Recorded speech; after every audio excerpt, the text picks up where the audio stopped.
Kaixo eta ongi etorriak beste egun batez zur eta lur saio honetara. Gaurkoan lehenbiziko atalean, alde batetik albaitaritzan atala izanen dugu eta bertan aritz aparizio teknikariak, pixka bat aretzeak edo txokorrak sortzen direlikan, pixka bat zaik kuidado izan bar diren aipatuko digu. Bigarren atalean Marian Zestau izanen da gurekin, bera Zederna Garalurreko teknikaria, alde batetik balorazio bat egingo digu iraila bukeran burutu zen Pireneika Zienda Feriaren inguruan, eta baita ere, deialdi bat irekia da, landa garapena sustatzeko proiektuaren deialdiak, eta diru laguntzak badire hor, diru partida bat bada, berak aipatuko digu zenbait bete behar diren hori jasotzeko, eta azkenik saioari amaiera emateko Juan Cruz Iriartek, Baztan udaleko zinegotziak, mendiko lanak, azpiegiturak eta nola dauden komentatuko digu ere, eta ja neguari begira ere, pixka bat egur loteen afera nola dagoen.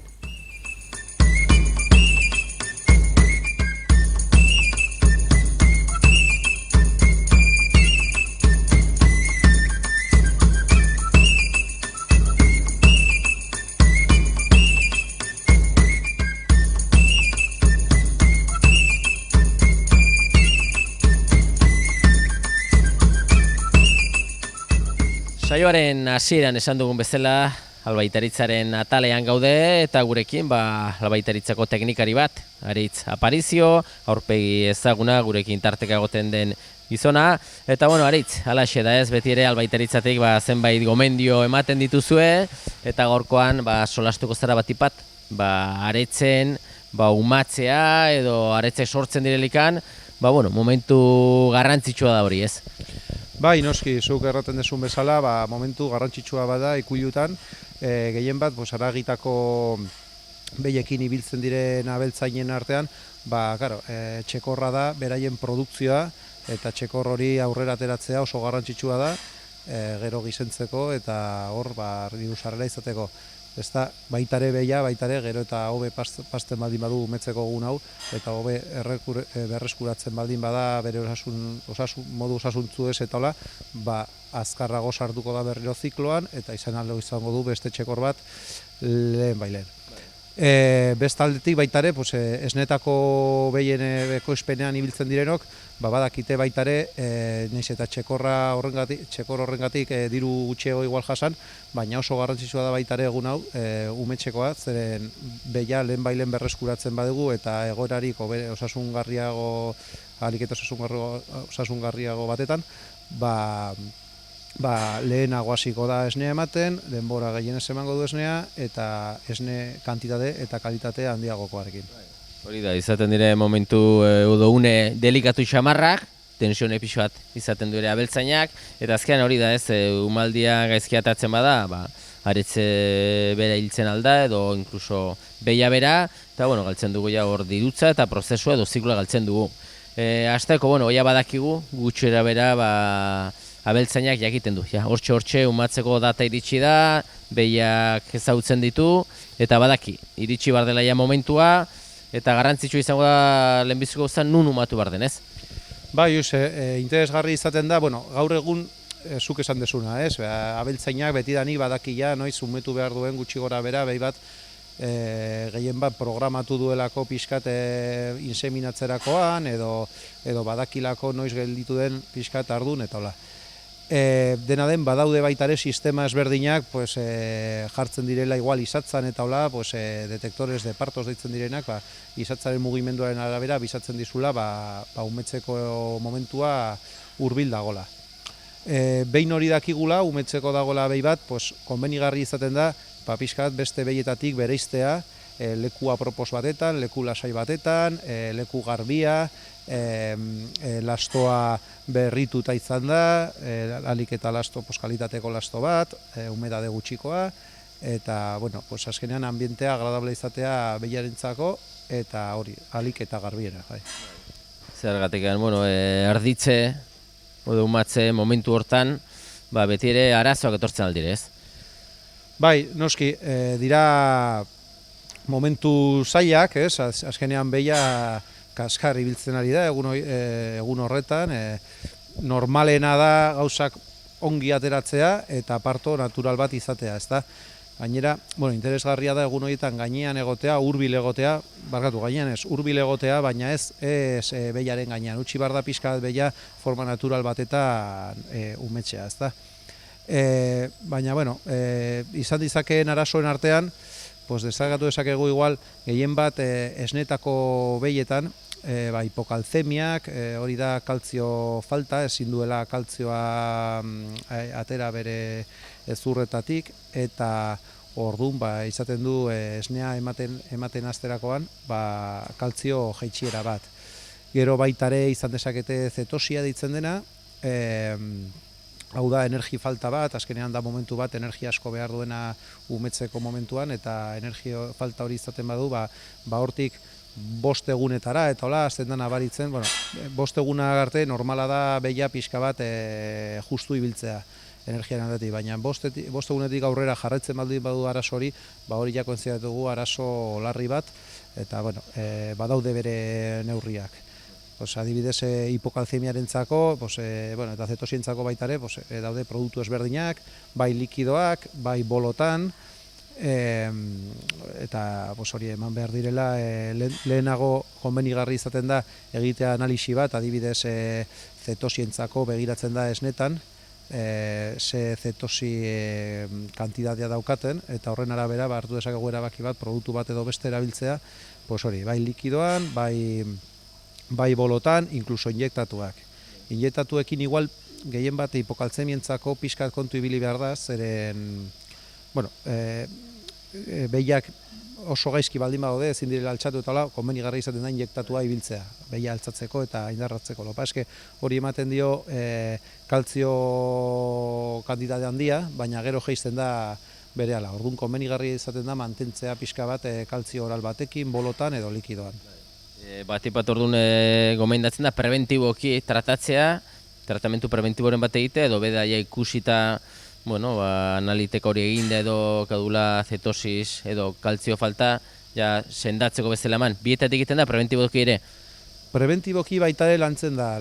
Gertatzen dena da, ikusten baldin badugu ikulu batetan, ia behi guztiek behar dutela zer zetosiak izate dituztelako behi asko edo hipokaltzemiak, ez da normala. Normalena da, behien bat izatea, ez dakize portzentaian, baina guztiak izaten da arazo bat nutrizioaren aldetik begiratu behar dena. Igual nutrologarekin, pixka revisatu razioa eta hori zer gaizki juten ari zaielako. Orduan egin behar da, zerbait orokorrean prebentzio gisa, baina igual ja bai razioaren aldetik. Azkenean esaten duana, zetosi handi bat izatea edo hipokaltzemiak izatea, behien baten normal izaten da, baina behi guztietan hor arazo handiago bat izaten da. Eta batipat, geratuko dire kasu hori eman ezkero, ezin ardituz bezala, ez? Pixot indar falta eta ezin dutela aretzeateri, ez? Bai, sortez gutxitan gertatzen da, ez? Baina, hori gertatzen baldin bazaigu, beti daude herramientas berdinak, extractores de partos eta hori, pizkal laguntzeko, baina errandegun bezala saiatu behar gera partoa naturala izatea. Kasu horietan, igual bai lagundu behar diegula pizkat eta atera extraktore hauekin eta lehen egiten badugu metxea, hobe, lehenago berreskuratuko da. Demagun behia erditu dela, txekorra edo aretzea sortu dela, eta pixo bat ere ze kuidaduak edo ze hartu behar da kontutan pixo bat, txekor hori edo aretze hori pixo bat aurrera ongi ateratzeko. Bale, pixka bat antzekoa, ez da, txekorra interesatzen zaigu leku garbi batetan erosoa egotea eta alik eta leku higienikoago batetan. Kontuta izan behar dugu, txekorra jaiotzen den momentuan, defentsa gutxi dauzkala, orduan oso garrantzitsua da kalostroa lehenbailen hartzea, alba da, amaren kalostroa zuzenean hartzea, ederki, lehendabiziko 6 ordutan komenigarria da 4 litro inguru kalostro edatea, zeren gero jaisten da asko immunoglobinak edo defentzen absorbaketa. Orduan, hori, kalostro, kalitatezko kalostro bat ematea lehenbailen, eta esnetako behien kasuan, lehenbailen amaretatik bereiztu, kasetetan sartu, hasieran igual individualki hobe, zeren bakoitza dauzka bere patologiak, bere arazoak, eta kontrolatuko ditugu hobe bereiztuta baldin badago, bi aste dola, eta gero ja elkartu ditzakezu besteekin. Lehendabiziko egun hauetan, kalostroa esan duguna lehendabiziko orduetan seguro, gero esneak, esne bat kalitatekoa erabiltzea, hautsan erabiltzen baldin bada, vigilatzea pixka temperatura, temperatura vigilatu behar dugu, bai hautsan eta bai behien esnea baldin bada. Baina hautsen kasuan, adibidez, konposak eta begiratu beharko dugu, esne ona izatea, eta baita ere kontzentrazioa. Vigilatu ongi kontzentrazioa konstante izatea, eta hori, zenbat litroen arabera eman behar baldin baizu, vigilatu ongi zenbat gramo esne sartu behar dugu, hori fabrikante bakoitzaren arabera edo teknikoen gomendioak jarraituz. Lehendabiziko egun hauetan baita ere komenigarria izaten da sartzea pixkarra hidratantea, zeren, beti kakeriak prebenitzeko, beti pixka bat indartasuna emateko txekorrari eta aurrera hobe jutea dira. Beti egun zailak pasatze dituztenak, beti deshidratazioa hortik ibiltzen da eta nahiko nabaritzen da ongi rehidratatzea txekorra hauek.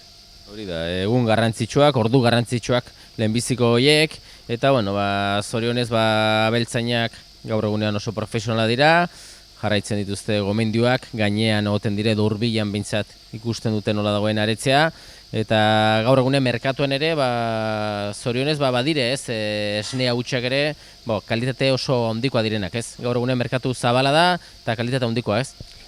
Bai, noski, azkenean ikerketak eta hori, atzetik ibiltzen dira ikerketa pila, eta gero eta gehiago hobetzen ari dira esneak eta inguru hau, ez? Gero komentatu duguna, rehidratante marka pila eta tipo pila daude, bai bolotan, bai hautsan, eta, komentatu ez dugun gauza bat, orain adibidez negua iristen delarik, igual txekor guztiak ez dutela behar, baina txartu ibiltzen dire, edo pixka justu samar da biltzen txekorretan, igual komenigarria da, inkluso txaketaren bat jartzea askotan, ikusten txakurrak hirietan eta gauza raroa iruditzen zaigu, baina baritzen dela, azken finean, txekorroiek justu dabilera, gutxi, esne gutxiago edaten ari dutela, hori ados jarriko dugu guztiok, ingesta jaisten dela. Claro, ingesta horrekin energi gutxiago daukate, gainera energi hori gastatzen baldin badute gorputza berotzean, oraindik geratzen zaie gutxiago hasitzeko eta pixka bat egoera kontrolatzeko. Orduan txaketa hauekin egiten dutena da temperatura gutxiago galdu eta jaten dutena hobe aprobetxatu hasitzeko eta aurrera joateko.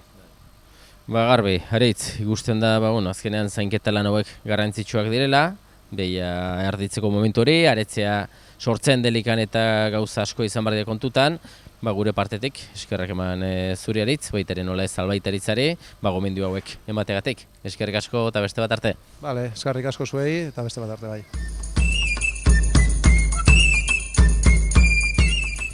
Bigarren atal honetan, Marian Zestaurekin gaude, bera badakizue, Zederna Garalurreko teknikaria dela, aurpegi ezaguna, lan asko egiten duen emakumea, eta lehenbiziko gauza, Marian, aipatu behar dugu Pireneika feri garrantzitsua iraila bukaeran izan duzen, gu bertan izan du ginen, baina, ez genuen modu izan azkenean zurekin egoteko. Zuek ere, nola ez, feri hori aurrera eramaten, antolaketa lanetan ibiltzen zarete, eta, ez dakit, zer moduz joan zen edo nola geratu zinete, ze balorazio egiten duzu?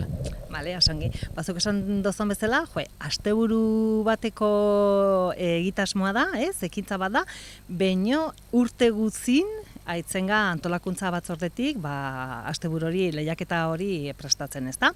Alde hortatik, esan behar da, badula bere lana, ez? Eta asteburu hori bukatuta ondoren, handik 15 bat egunera edo, biltzen berriz antolakuntza batzordeko kideok, eta balorazio bat egiten dugu, eta hortan, nola joan den alde batetik aztertzen dugu, eta gero datorren urterako prestakuntzetan ere, hasten gara. Hori da ez, urruti ikusten da hori, baina azkenan badakigu hau ziklikoa da, eta segidan bukatzen da urtea, hasten da hurrengoa, eta gaineran etortzen zaigu dana. Orduan, garrantzia du ez, leku berean, Elizondon baztaren azken urtetan feria ospatzeak errazten du lana denentzat azkenan, ez? Bai, errazten du alde batetik antolakuntzari, ohitura batzuk eta badazkizkiunen, hainbat gauz ongi funtzionatzen duela, bermatu eta finkatzen dielako, beraz alde hortatik errepika horra denez, errazten du lana, eta beste alde batetik ere jendentzat erreferentzi bat ere bihurtzen delako, ez? Eta lotura itea ere askotaz ere erresagoa da, normalen jendek badakibulako irailen badugulako hitzordu bat hemen Elizondoko merkatuko plazan, ez? Pireneik arraza, bertako hazienda arraza bat, bastan bidaso eskualde honetan, azkenean lehen sektorearentzat adierazle da pixo bat plaza hori, ez? Pixo bat realitate bada, ez? Horra hartzen den hazienda, nahi duzan kalitatezko hazienda, eta bertako herritarrak, biztanlegoak lantzen duen hazienda bat, eta lehen sektoretik jende asko bizi da bertan, ez? Bai, halaxe da. Nik uste dut, behi hazienda lehiaketa honen ingurun, hainbat aldagai edo hainbat balio, ez? Jarri behar dela mai gainen, ez? Eta alde batetik da, tokiko arraza izatearen garrantzie. Ze alde batetik ikusten dugu, behi hazienda Pireneiko arraza hau, erabat hemen, zonalden, egokitue dagoala, ezta? Eta horrek nola bate, jasangarritasun bat ematen dio arrazari berari, ez? Beste alde batetik, ekonomia eta sozial ikuspuntu batetik, ohartzen ga, ustiapen hauek, familia ustiapenak diela, ez? Eta horrek lotura zuzen bat dauke landa eremuaren bizi iraupenarekin, ez? Eta alde hortatik, bai nabarmendu nahiko nuke, abeltzaintza eta nekazaritza eredu jakin honek, ez? Eta hain zuzen ere behi hazienda arrazak ahalbideratzen duen eredu honek, giltzarrie dula, benetan landa ingurunea, mantentu nahi baldin badu, eta landa ingurunearen iraunkortasunarekin edo iraunkortasunaren alde apustu serio bat nahi baldin badugu, ezta? Ze jabetuko ga baita ere, ustiapenok diela erabat lurrari lotuta daudenak, ez? Ustiapen edo etxalde txiki, baserri txikik, esan duten bezala famili ustiapenak die, eta gero, oso errespetuzko jarduerak izaten dituenak, ezta? Eta alde hortatik nik uste dut, giltzarri ezinbestekoak diela, aipatu duten bezala, landa eremuaren iraunkortasunari begira. Eta ez dut esaten importanteak baizik, benetan, giltzarriek diela. Valorazio oso positiboa, antolatzaileen aldetikan, jendearen aldetik ere badakigu, jendeak gozatzen du guztiok, eta abeltzainentzat ere, arro izateko eguna da, ez pixo bat erakusteko eguneroko lan hortan, bereintzat erdi besta bat izaten da. Bai, alde batetik erdi besta, eta beste alde batetik ere da, motivazio puntu bat ere bado, ez? Lehiaketa honek, ze alde batetik, balioan jartzen alda, beraien saiakera, ez? Arraza hau hobetzen, bai jarduteko modun eta baita ere genetikoki ere iten dituen saiakerakin, ez? Eta hortarako ere saritzen die beti alek onenak, ez? Eta aipatu dozoneri ere lotura bat inde, nik uste dut ezinbestekoa dela olako ekimenak, eta ez bakarra urten behin asteburu batera bakarra isladatzea, baizik eta urte guzin benetan izan beharko ginuke beraien lanaren aitortza bat, presentzia bat, eta hortarako guk kontsumitzaile bezala ere inbarko ginuke beraien produktuen aldeko, edo erosketaren aldeko apustu garbi bat, ez?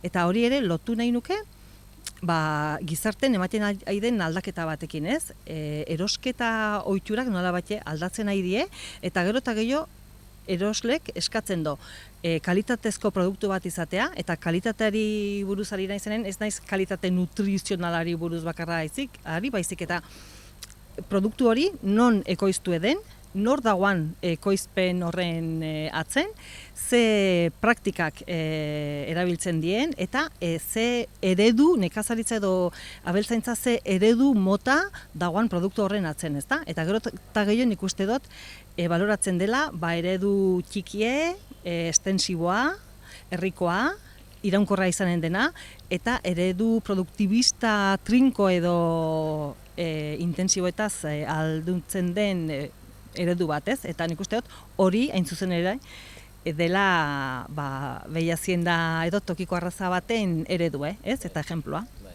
Garbi utzi duzu, aipatu zu ere ze giltzarria den pixka bat landa garapena sustatzeko, eta jarraituaz landa garapenaren sustatze horretan, badakigu aditu dugu, badirela proiektu batzuk, ez? Proiektu batzuk, edo diru laguntza batzuk, zuk azalduko diguzu Ekibo Marian zertan datza pixka bat. Bale, esango dut urrin, hilabete hontan, hilen 7 argitaratu zela Nafarroko Naon, PDR bezala edo ezautzen dugun programa horren barrenen kokatzen den azken, diru laguntza batzun azken deialdie.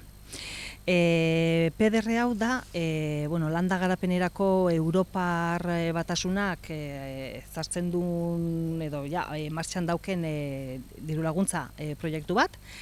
Alde batetik, Nafarroako mendialdea Zerdanagara-Lurren bitartez badauke diru iturri oneri iristeko bidea, eta urtero, azken 3 urteotan, ateratzen da normalen ere, azken urteko azken aroan, ateratzen da deialdi bat, non eta ezartzen dien ze proiektu mota eta ze baldintzetan eskatzen aldituen diru laguntzak bere proiektuk aurrera atera izateko. Esan behar da, orain indarren dagoan deialdi hau, justo azken 4 urteetako diru kopuruik txikina daukela, hasieran programa onartu zenen 6 milioi euro inguruko proiektu ezen, eta oraingo deialdie justo da 110%, hau da, 650.000 euro inguruko deialdie da. Hor izanen direz, azkenan baremazio baten eskaerekin barko dire, eta gero baremazio baten ondotik, erabakiko dute diru hori nola bideratu, ez? Hori da, bai, beti izaten die ardatz jakin batzuk, normalen eta azken deialdiotan 5 ardatz nagusi izaten die, baina ardatz bakoitze horren baitan ere, badaude, oraindik ere, nabardura gehiago, ezta? Alde batetik, bereizten die proiektu produktibo edo ez produktiboak dienen arten, eta bestalde batetik ere, badie aldagai batzuk, alde batetik inbertsioaren kopurue, beste alde batetik ze motako gastu edo inbertsioa egiten den, enplegu sortzen den edo ez, ze jarduera mota den edo ez, aldez aurretik hasi dagoan edo ez, hau da, badaude hainbat aldagai, azken finen erabakitzen duenak proiektu hori diruz laguntzen alden edo ez. Bai deialdik, derrigortzen dula, Zerdanagara-Lurren bidez, tramitazio guzia egitea. Beraz, edo nork aurkeztu nahiko balu, bulegotik pasatu beharko lukeen, erekin harremanetan jarri, eta aztertuko ginuke, aukera badun, edo... Da, taldetikan nola gabiltza ze epea daude? Azaroaren 23 arte, badao epea irekie. Baina, nik norbaitek baldin bado aurkezteko asmoa, esango nioke, lehen bailen erekin harremanetan jartzeko, zen nahiko tramitazio pixue eta dokumentazio nahiko aurkeztu behar da, eta horrek denbora eskatzen du. Songi, duzue deialdia zabaldua, epeak ere, eta zuri, Maria, eskerrak eman, azalpen hauek emateagatik, eta beti ere, gure eskualderen alde lan egiteagatik, eskerrik asko. Eskerrik asko zuei, plazer bat izaten da.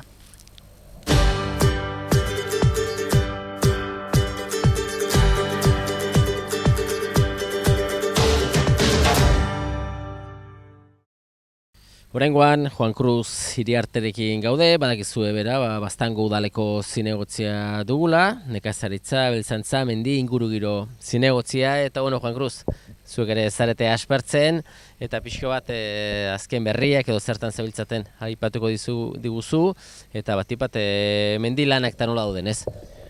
Ni orai kudeatzen duten legialdunten atala da, mendiko lanak eta tokatzen zaite, eramatia eta hola, aintzineko legaldi bezala, eta horten ja orai urte ondarrean, iraila ondarreko urria erdialdeko akitutugu ja aurten gintuen bi proiektuak, bat mendiko lanak eta bertzen nekazal azpigitura bi proiektu horiek ja lanak akitu dire, eta horrekin ja akitu du, orai hasiko gara ja helduen urteko proiektu berriek egiten eta diseinatzen. Pixu bat ja mendiko lanetan zentratuaz, pixu bat ongi bukatu da, horre ikusten zen bezala dena. Egirteko dena arrasongi ganda, guraldi ere lagundu dagu lanak iteko, zeatik azkenean esleitute denei nordiko denbora gaten da, eta gero lana baziren denbora puske bat behartzutena, epe luze batean inberrikeko lana, baina guraldia lagundu dagu. Eta mendiko lanetan indugu aurten 156.000 euroko inbertsio bat, eta gu banatzen dugu pixket bi ataletan alde batetik, azpigiturak, pistak berriek egideki edo repasatu gaizki daudenak, eta gero bertze aldetik mendiko lanak edo mantenu lanak iten direnak, ez? Eta azpigiturak indugu hiru pista intugu, bide repasatu eta bat berri bat edeki, repasatu dugu amutzen bordaldetik Lizartzu aldera haien pisteure, ondatu ezagon, eta pistoiek azkenean alde batetik nekazariek eta ibiltzen tuzte, eta gero bertzealdetik edozein sutea balime da, bomberoak ibiltzeko eta edozein gauza ibiltzeko guretako interesgarri daude egoera albezain txukunen egotea. Horri repasatu dugu. Gero hemen Sagarbilgo inguru hortan aintzineko urtean ingo ginuen txukundu eta repasatu, baino gantzitzaigun atraginuen aurrekontutik eta aurtengo neguen erreketa bat izan ginuen, eta pista ongi egon balitz, segurazki erreketa efektu guti egin zen zuen, baina orai aurten ine dago, repasatu dago dena, eta orai txukun dago, eta espero dezagun ez biharri zetia, ez, suiltzailek. Eta gero bertzea da, Lixardi Munjurruko parajean indugune hor, gartzaindik inguruetan, urbailoko inguruetan indugune hori helduen urteko mendiko plana, mendiko atrako dugun subasta edo salduko dugun mendia atratzeko behar den infrastruktura bat da, beharrezkoa da, horko mendia atratzeko ez zuen infrastrukturi, eta horren guiten duguna da bat orokor bat, eta gero handik aintzin ja gero hartzen duena, enpresak hartzen duena mendi horrekin berak. Gainerako guztiek bere egiten dut, hori azpigituretan. Eta gero, mendiko lanetan, urteroko iten direna, indauden landaketa horiek daudenak, urte baino gutio dutenak horiek garbitzen dugu, urtero derrigortu gaude garbitzera eta horiek iten dugu, mantenimentu lan horiek, gero mendien dauden orai, 10-20 urteko intziren landaketak, intzirenak eta horien alambreak biltzen nahi gara, menditik entzen nahi gara urte desente daramazkigu hortan, eta ja badaude kilometro alde bat bildu alambrea menditik. Gero ere bai, 20-15 urte tuzten landaket horietan mantenimentu lanak egiten dugu, kimatzia, bakantzia, pixket etorkizuneko, egurrezko, kalidadezko egurra izateko, eta holako gauze pixket, hortan daude pixket eta urten mendiko lanak inganden proiektua. Eta bukatzen joateko, egur loteen afera nola dago, ja dauneko ja dana markatua, ja badakizu ze enpresari egokitu zaioen ere lan horiek egitea. Ez, mendiko egur loteak etxera eramateko egur lote horrena dago, orai akitude markatzia non eta zenbat, eta orai atrako dugu, esleitiko dugu orai ondoko egunetan abietiko da prozedura berze enpresak hartzen duen eta jakiteko. Horai azaroan atrako da prozedura, urte ondarreko esleitu izango da, horren urte berritik aintzin hasiko da enpresa berak lanean, eta hola, bai. Betiko moduan, ez, azkenen harrera hona izaten du egur loteen aferak ez, beharrezkoa da auker hori eskaintze garrantzitsua da, eta biztanlegoak aprobetxatzen duna ez. Bai, gero eta gehiago daude, aurten 64 lote daude iteko, horren pixet urtero gero eta gehiago badai, eta jendea uste dut zerbitzu horrekin konten dagoela, eta zerbitzu hona da, eta gero eta mantxo gero eta jende gehiago hartzen, bai. Ongi, Juan Cruz, berriz ere urte bukaera aldean edo elkartuko gara, orduan ere ze berri diren. Eskerrik asko, beste bat arte. Zuei eta hurrengo bat arte, bai.